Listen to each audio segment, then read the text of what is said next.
नमस्कार। क्लास 12 के इतिहास में हमने प्रथम अध्याय प्रारंभ किया था, भारत का वैभवपूर्ण अतीत। उसमें हमने अलग अलग स्रोतों की चर्चा की थी, पुरातात्विक साहित्यिक स्रोतों की चर्चा की थी। अब इसी क्रम में अगर हम आगे बढ़े तो अब हम इनको क्रम से अध्ययन करेंगे। और सबसे पहले जो स्रोत है उनका नाम क्या है? पुरातात्विक स्रोत है। ठीक है, इनके बारे में मैंने आपको बता दिया था। पुरातात्विक स्रोतों के बारे में भी मैंने इनकी परिभाषा आपको बताई थी कि पुरातत्व का तात्पर्य जो होता है वो क्या होता है कि अतीत के अवशेष जो है उनके माध्यम से मानव क्रियाकलापों का क्या करना? अध्ययन करना। ठीक है, और इसी तरह से जो है यहाँ पर मुख्य रूप से जो हड़प्पा और मोहनजोदड़ो से संबंधित जो है वहाँ से भी हमें कुछ साक्ष्य प्राप्त हुए हैं। हड़प्पा मोहनजोदड़ो के आसपास लगभग इनका प्रारंभ जो है जो आपकी 12वीं क्लास की किताब में जो दिया हुआ है वो 6,000 से 5,000 जो है ईसा पूर्व पीछे तक जो है माना जाता है। इसी तरह से अलग अलग जो पुरातात्विक साक्ष्य प्राप्त हुए हैं, जैसे कलिंग नरेश जो खारवेल था उसकी जानकारी कौन से अभिलेख से मिलती है? हाथी गुफा अभिलेख से मिलती है। अब पुरातात्विक जो स्रोत हैं उनका विभाजन भी अलग अलग आधार पर किया गया है। कैसे? अब इनका अगर हम विभाजन करें तो कैसे कैसे कर सकते हैं? 1 है, 2, 3, 4 और कितने आधारों पर कर सकते हैं इनका विभाजन? हम 5। ठीक है, सबसे पहली बात जो है वो क्या है कि उत्खनन से प्राप्त। कैसे प्राप्त? उत्खनन से प्राप्त पुरावशेष। कहाँ से प्राप्त है? उत्खनन से प्राप्त पुरावशेष। ठीक है, उत्खनन से प्राप्त पुरावशेष। और दूसरे जो इसमें आते हैं वो क्या हैं? आपके अभिलेख। ठीक है, क्या आते हैं? अभिलेख हैं, सिक्के व मुद्राएं। मैंने आपको इसमें बताई थी, सिक्के एवं मुद्राएं। ठीक है, सिक्के एवं मुद्राएं। इसी तरह से स्मारक व भवन। स्मारक व भवन। ठीक है, इसी तरह से मूर्तियाँ, शैल चित्रकला। कौन सी? शैल चित्रकला। मूर्तियाँ हैं, शैल चित्रकला है। ठीक है, या इसके अलावा जो अन्य कलाकृतियाँ हैं। ठीक है, ये जो है इस तरह से हमने जो है इनका डिवाइडेशन किया है। किसका? पुरातात्विक स्रोत का। उत्खनन से प्राप्त है। अब सबसे पहली बात तो वही है, उत्खनन से प्राप्त अवशेष। ठीक है, आप हेडिंग डाल लीजिए, उत्खनन से प्राप्त अवशेष। अब आपको ही पता है उत्खनन से प्राप्त क्या क्या अवशेष हो सकते हैं। जैसे क्या हो सकते हैं? मृत भांड। ठीक है, क्या हो सकते हैं? मृत भांड। इसी तरह से क्या हो सकते हैं? औजार। मृत भांड, औजार, उपकरण। विभिन्न प्रकार के क्या हो सकते हैं? उपकरण। तो ये जो चीज़ें हैं ये सारे के सारे उत्खनन से प्राप्त क्या हैं? पूरा अवशेष हैं।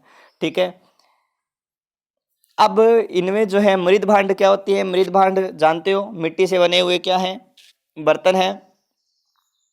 मृत भांडों से ही हमें पता चलता है कि उनकी स्थिति कैसी थी। ठीक है, मृत भांडों से ही हमें उनके विकास की स्थिति के बारे में पता चलता है। ठीक है, और सिंधु सभ्यता की जो जानकारी है वो जानकारी जो है उत्खनन से प्राप्त ही जो पूरा वस्तुएं हमें उन्हीं से ही मिलती है। किसकी? सिंधु घाटी सभ्यता की जो जानकारी है, सिंधु सरस्वती सभ्यता की जो जानकारी है। ठीक है, हमें जो है इससे संबंधित पाषाण उपकरण भी अधिक प्राप्त हुए हैं। ठीक है, और मृत भांड जो है, मृत भांड का मानव उपयोग जो है उस समय सर्वाधिक मात्रा में करने लगा था। ठीक है, और क्योंकि इसके हमें ज़्यादा अवशेष मिले हैं इसीलिए हम कह सकते हैं कि इनका उपयोग, मृत भांडों का उपयोग जो है मानव ज़्यादा संख्या में करने लग गया था। ठीक है, और इतिहासकार जो है उनके अनुसार प्राचीन भारत में 4 मृत भांड संस्कृतियां विद्यमान थी। इतिहासकारों के अनुसार प्राचीन भारत में 4 मृत भांड संस्कृतियां विद्यमान थी। ठीक है, 4 मृत भांड जो संस्कृतियां विद्यमान थी इतिहासकारों के अनुसार, और वो 4 जो है वो कौन कौन सी है? तो पहली जो है वो है आपके गेरवा रंग युक्त मृत भांड संस्कृति। कौन सी? 11वें रंग युक्त मृदभांड संस्कृति। ठीक है, 11वें रंग युक्त मृदभांड संस्कृति। ठीक है, दूसरी जो थी वो थी काले व लाल मृदभांड परंपरा, काले व लाल मृदभांड परंपरा। तीसरी जो थी चित्रित स्लेटी रंग की मृदभांड संस्कृति, चित्रित स्लेटी रंग की मृदभांड संस्कृति। ठीक है, और जो चौथी थी वो थी उत्तरी काली चमकीली परंपरा। कौन सी है? उत्तरी काली चमकीली परंपरा। तो ये जो है 4 मृदभांड की संस्कृतियां हैं। 11वें रंग युक्त मृदभांड संस्कृति है, काले व लाल रंग जो है मृदभांड परंपरा है, चित्रित स्लेटी रंग की मृदभांड संस्कृति है, उत्तरी काली चमकीली परंपरा है। ठीक है, तो और जो है ये चारों ध्यान रखना। इसी तरह से हमें जो उत्खनन से सड़कें हैं, नालियां हैं, भवन है, तांबे व कांस्य की सामग्री है, अभी हाल ही में तो सोने के उपकरण भी मिल गए हैं हमें। ठीक है, औजार, बर्तन, आभूषण आदि जो है हमें क्या मिले हैं? पुरावशेष मिले हैं, जिससे हमें क्या है कि उस समाज की जो है हमें जानकारी मिलती है। अब है दूसरे नंबर पर अभिलेख। अभिलेखों का बहुत बड़ा योगदान रहा है भाई। ठीक है, अभिलेख जो है एक तो हमें उस समय की क्या बताते हैं? तिथि के बारे में जानकारी देते हैं। ठीक है, अर्थात ये क्या है? अभिलेख है तिथि युक्त हैं। ठीक है, और उस समय जो समसामयिक, जैसे समसामयिक आज बोलते हैं ना करंट, हाँ बिजली वाला नहीं, समसामयिक जो है घटनाओं के बारे में ये हमें क्या देते हैं? जानकारी। उस समय की तत्कालीन समसामयिक घटनाओं के बारे में हमें क्या देते हैं? ये जानकारी देते हैं ये अभिलेख। प्रश्न आ सकता है, बड़ा प्रश्न पिछले से पिछली बार आया था बोर्ड के अंदर ये। ठीक है, तो ये जो है शासन विशेष के बारे में हमें तिथि युक्त मिलते हैं, समसामयिक घटनाओं के बारे में जानकारी मिलती है इनसे, और इनसे राजाओं की उपलब्धियों के बारे में भी जानकारी मिलती है। अभिलेखों से राजाओं की उपलब्धियों के बारे में भी हमें जानकारी मिलती है। ठीक है, तो ये चीज़ें ध्यान रखना। और अभिलेखों पर ही व्यक्ति का नाम क्या मिलता है? नाम, उसके वंश का नाम, क्या? वंश। ठीक है, उसके जो है उस समय की तिथि, उसके द्वारा किए गए कार्य, क्या? ठीक है, कार्य, और उस समय की जो घटनाएं हैं उन घटनाओं के बारे में हमें क्या देते हैं? ये अभिलेख जो है जानकारी देते हैं। अभिलेख क्या होते हैं? अभिलेख क्या होते हैं? क्या होते हैं अभिलेख? जो पत्थर एवं धातुओं पर खुदे होते हैं वो क्या कहलाते हैं? अभिलेख कहलाते हैं। ठीक है, तो इस चीज़ का ध्यान रखना। ये जो है अभिलेख है किसमें? पुरातात्विक स्रोतों में है। अब अभिलेखों में अगर बात करें तो यहाँ लिख लेते हैं, चलो। अगर हम अभिलेखों में बात करें तो अभिलेख भी अलग अलग शासकों के हमें प्राप्त हुए हैं। वैसे तो हम जो जैसे ही अपना अध्ययन आगे बढ़ाएंगे तो बीच में ही आते जाएंगे भी कौन कौन से अभिलेख है, किस किस के। सर्वप्रथम जो अभिलेखों की जानकारी है वो किससे मिलती है? किसके? अशोक के अभिलेख। ठीक है, किसके अभिलेख है? अशोक के अभिलेख। मैंने थोड़ी देर आपको पहले बताया था खारवेल का कौन सा? हाथी गुफा अभिलेख। ठीक है, कौन सा? हाथी गुफा अभिलेख। ठीक है, गौतमी पुत्र सातवाहन वंश से है ये, गौतमी पुत्र सातकर्णी। कौन सा? गौतमी पुत्र जो सातकर्णी है, इस गौतमी पुत्र सातकर्णी का जो है नासिक अभिलेख। कौन सा अभिलेख है? नासिक अभिलेख। इसी तरह से प्रयाग प्रशस्ति। कौन सी प्रशस्ति? प्रयाग प्रशस्ति। ये सारे के सारे जो हैं हमें जानकारी देते हैं। लेकिन बिना प्राचीन भारतीय इतिहास की जानकारी इन सभी के बिना क्या है? अधूरी है। ये हमें इतिहास के बारे में अशोक के अभिलेख अशोक के बारे में है, ये कलिंग युद्ध के बारे में है, ये सातवाहन वंश के बारे में है। ठीक है, प्रयाग प्रशस्ति समुद्रगुप्त के बारे में है, या फिर गुप्त शासन के बारे में। इस तरह से ये क्या है कि इनसे संबंधित हमें क्या देती है? ये जानकारी देती है। ठीक है, और जो अशोक के अभिलेख थे, अशोक के अभिलेख किस किस में? खरोष्टी एवं ब्राह्मी लिपि में थे। ठीक है, किस लिपि में है? खरोष्टी व ब्राह्मी लिपि में। अशोक के अभिलेखों में देखो क्या क्या है, एक तो अभिलेख है, क्या है, अभिलेख है, स्तंभ लेख है, क्या है, स्तंभ लेख है, और क्या मिले हैं इसके, गुहा लेख मिले हैं। ठीक है, अशोक के अभिलेख, स्तंभ लेख और गुहा लेख। अभिलेख मतलब इसमें है तो ये सारे अभिलेख ही, इसमें मुख्यतः जो है नाम आता है किसका, शिलालेख, शिलालेख, स्तंभ लेख और गुहा लेख। अशोक के क्या मिले अभिलेखों में, ये काट दो, अभिलेखों में क्या मिले हैं, शिलालेख मिले हैं हमें, स्तंभ लेख मिले हैं और क्या मिले हैं, गुहा लेख मिले हैं, किसके, अशोक के।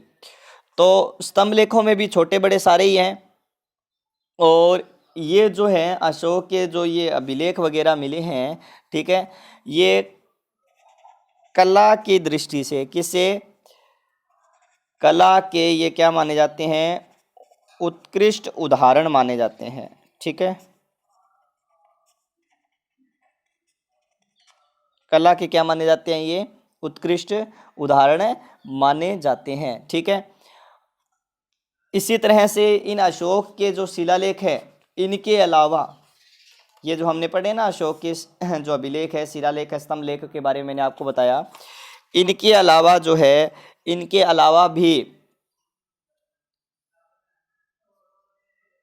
रुद्र दामन का, कौन किसका, रुद्र दामन का जो जूनागढ़ लेख है, कौन सा, जूनागढ़, जूनागढ़ ये बीकानेर वाला नहीं है भैया, जूनागढ़ गुजरात है। ठीक है, लेख है, उसकी भी बहुत अधिक प्रसिद्धि बताई जा रही है। ठीक है, इसकी, और इसके अलावा जो है स्तंभ लेखों में बात करें तो अशोक के अलावा, अशोक के अलावा जो स्तंभ लेख हैं, कौन से लेख हैं, स्तंभ लेख जो हैं, किसके अलावा, अशोक के जो अलावा जो स्तंभ लेख हैं, उनमें एक तो नाम आता है आपके चंद्र, किसका, चंद्र का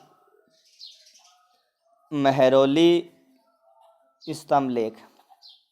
ये जो है चंद्र और कोई नहीं है, जो चंद्रगुप्त द्वितीय था, गुप्त वंश में विक्रमादित्य, उसको इस महरौली स्तंभ लेख में क्या कहा गया है, चंद्र कहा गया है। ठीक है, और इसी तरह से स्कंदगुप्त का, किसका, स्कंदगुप्त। ठीक है, इस स्कंदगुप्त का जो है भित्री स्तंभ लेख है, कौन सा है, भित्री स्तंभ लेख है। स्तंभ लेख इस तरह से स्तंभों पर जो लिखे हुए होते हैं, ठीक है, उत्कीर्ण होते हैं, वो क्या कहलाते हैं, आपके स्तंभ लेख है। ठीक है, इसी तरह से समुद्रगुप्त का, किसका, समुद्रगुप्त का प्रयाग स्तंभ लेख है, कौन सा लेख है, प्रयाग स्तंभ लेख है।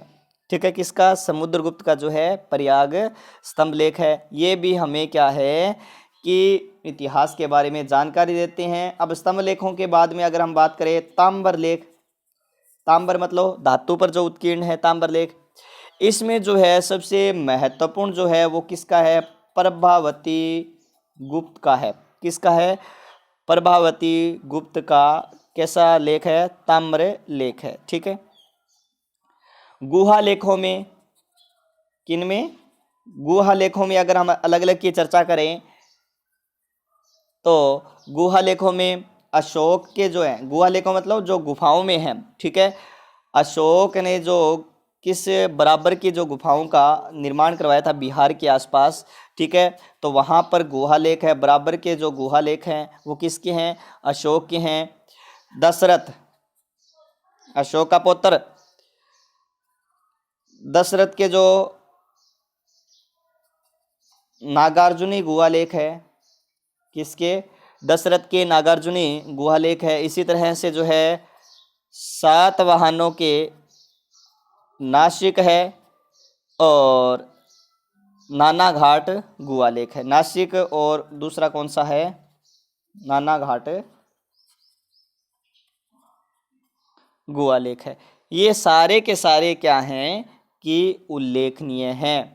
ठीक है, सारे क्या है, उल्लेखनीय हैं।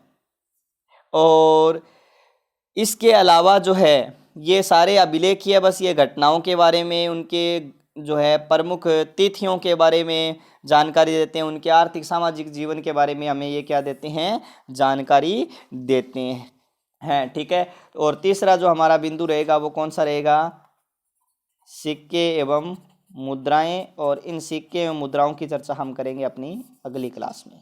तो धन्यवाद।